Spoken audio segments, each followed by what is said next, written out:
Welcome to SK குக்கிங்க. இன்றைக்கி என்னோடய ஸ்டைலில் தாங்க காஞ்ச பச்சை பட்டாணி பிரியாணி எப்படி பண்ணலான்றது வீடியோக்குள்ளே போய் பார்க்கலாம் வாங்க. அதுக்கு வந்துட்டு ஒரு 2 வெங்காயம், ஒரு தக்காளி, நல்ல பெரிய தக்காளியை பழுத்த தக்காளியை எடுத்து வச்சுருக்கேங்க.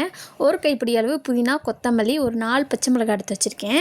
4 பச்சை மிளகாயில் வந்து ஒரு 2 பச்சை மிளகாவும், ஒரு பாதி அளவு புதினா, பாதி அளவு கொத்தமல்லி, இது 3த்தையும் போட்டு அதோடு சேர்ந்து ஒரு 4-5 துண்டு இஞ்சி துண்டும் போட்டிருக்கேன். ஒரு 12 பூண்டு பல்லும் உரித்து போட்டிருக்கேங்க. இதெல்லாம் நல்லா அரைச்சி ஒரு பக்கம் பேஸ்ட்டாக எடுத்து வச்சுக்கோங்க. இந்த பிரியாணி பொறுத்த வரைக்கும் குழந்தைங்களுக்கும் இது ஹெல்த்தியான ஃபுட்டு தாங்க. குழந்தைங்க இந்த மாதிரி நீங்கள் வீட்டில் பச்சை பட்டாணி காஞ்சது இருந்தாலும் சரி, இல்லை பச்சை பட்டாணி ஃப்ரெஷ்ஷாக கிடச்சாலும் சரி, பிரியாணி செஞ்சு கொடுத்தீங்கன்னா இந்த டேஸ்ட்டே தனியாக இருக்கும். குழந்தைங்க ரொம்ப விரும்பி சாப்பிடுவாங்கங்க. ஒரு சாப்பாடு கூட மிச்சம் வைக்காமல் வருவாங்க. இப்போ நான் எல்லாம் அரைச்சி பேஸ்ட்டு தனியாக எடுத்து வச்சுருக்கேங்க. இப்போ குக்கரில் வந்துட்டு ஒரு 1.5 டேபிள் ஸ்பூன் அளவு நெய் விட்டுருக்கேங்க. நீங்கள் நெய் விட்டுக்கோங்க, அப்படி இல்லைனா டால்டா இருந்தாலும் விட்டுக்கோங்க, அது உங்களோட சாய்ஸ் தான். நெய் ஊற்றுனீங்கன்னா இதோட டேஸ்ட்டு வந்து டிஃப்ரெண்ட்டாக இருக்கும். வீட்டில் இருக்கிற ஸ்பைசஸ் எது இருந்தாலும் நீங்கள் ஆட் பண்ணிக்கோங்க. ஏன்னா இந்த ஸ்பைசஸ் தான் நமக்கு அந்த பிரியாணி டேஸ்ட் கொடுக்க போகுது.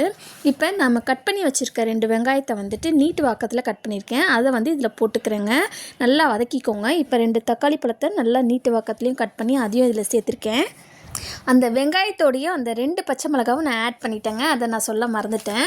இப்போ பார்த்திங்கன்னா நல்லா வதங்கிருச்சு. இப்போ நம்ம ஒரு கொத்து கருவேப்பிலையும் இதில் போட்டுட்டு இதுக்கு தேவையான சால்ட்டும் நம்ம போட்டுக்கலாங்க. இப்போ நல்லா எண்ணெய் பிரிஞ்சு அந்த நெய் ஊற்றின பிரிஞ்சு வந்துருச்சுங்க. நம்ம அரைச்சி வச்ச பேஸ்ட்டை வந்து இப்போ நம்ம ஆட் பண்ணிக்கலாம். இதை நல்லா ஒரு 2 வதக்கிக்கோங்க. ஏன்னா அப்போ தான் அதோட ஸ்மெல் வந்து பச்சை வடை எல்லாமே கொஞ்சம் போகணும். அதனால் ஒரு 2 வதக்கிட்டு விட்டுருங்க. இப்போ இதிலிருந்தும் கொஞ்சம் நல்லா ட்ரை ஆகி நல்லா எண்ணெய் பிரிஞ்சு வரும். இந்த ஸ்டேஜில் நம்ம ஒரு 10 கிட்ட ஒரு முந்திரி பல் போட்டிருக்கேங்க. இப்போ போட்டதுக்கப்புறம் ஒரு 1/4 டேபிள் ஸ்பூன் தனி மிளகாத்தூள், ஒரு 1/4 டேபிள் ஸ்பூன் மல்லித்தூள் போட்டுக்கோங்க. மஞ்சத்தூள் தேவைன்னா நீங்கள் போட்டுக்கலாம் கலருக்கு. நான் 1/4 டேபிள் ஸ்பூன் போட்டிருக்கேன்.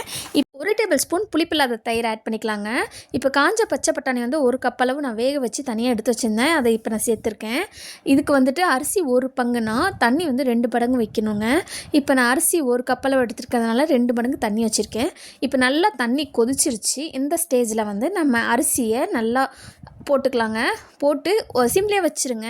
இது வந்து கிளறிட்டே இருந்திங்கன்னா அரிசி நல்லா நான் ஊற வச்சுட்டதுனால உடஞ்சிரும். நல்லா நீங்கள் ஒரு 1/2 அன் ஹவர் மட்டும் அரிசி ஊற வச்சா போதும். இப்போ பாருங்கள் அரிசியும் தண்ணியும் நல்லா கொதிக்குது.